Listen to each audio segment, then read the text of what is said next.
Okay, this is section 2.2, part 4. In the first two sections, we found the absolute value of a number and the opposite of a number. So here we're going to start to solve absolute value equations. So an absolute value equation is asking me to find numbers that are a certain distance away from 0. So let's look at number 15. What this is asking me is to find any numbers that are 7 units away from 0 on a number line. So if I draw a number line here,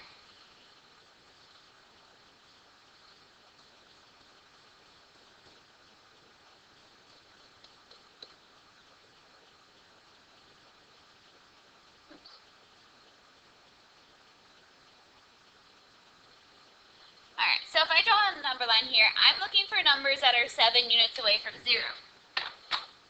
So one that is 7 units away from 0 would be for me to start at 0 and count over to the right. 1, 2, 3, 4, 5, 6, 7. This would be the number 7 on the number line. But I could go right, or I could go left. So if I go left from 0, 7 spaces, I go 1, 2, 3, 4, 5, 6, 7, and I find myself at negative 7. So there are two numbers that are 7 units away from 0 on a number line. 7 and negative 7.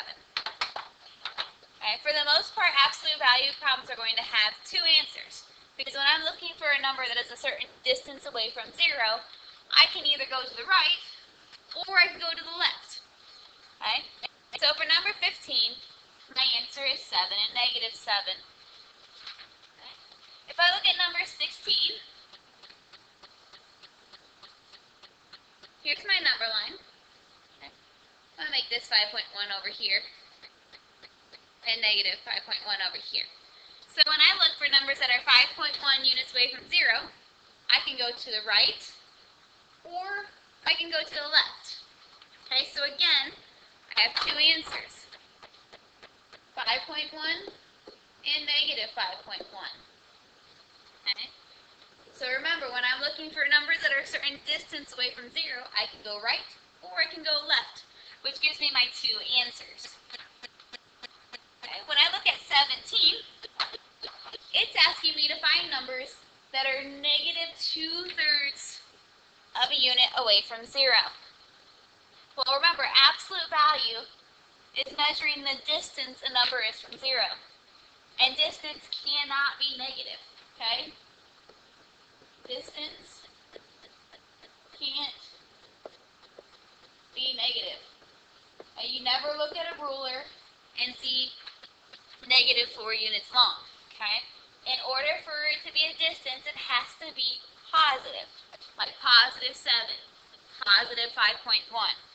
So since this is negative, we're going to say it has no solution, because there's no number that's a negative distance away from 0, because distance can't be negative. So it's the same thing with 18. Since negative 4 is a negative number, we're going to say it's no solution, because our distance can't be negative. But as long as my distance is positive, as long as the number that they're giving me is positive, I'm going to have two answers, 1.5 and negative 1.5. Okay, same thing with 20. Since it's a positive number, I'm going to have 1/6 and negative 1/6. Oops, not negative 6. Negative 1/6. Okay? The only thing that is a little different, and let's do that over here. And I'll just do another example here for you so you know the difference here. The absolute value of x equals 0. Okay, when I'm looking for numbers that are 0 units away from 0, I'm only going to have one number, 0. Okay, this is the only problem that's going to give me one answer instead of two. So for the most part, I'm going to get two answers, like I did with these problems here. Okay. I could get no solution if my answer is negative here. Remember, we cannot have negative value as my answer here. Or I have my special case when I have the absolute value of x equals 0, and in which case the answer is just 0.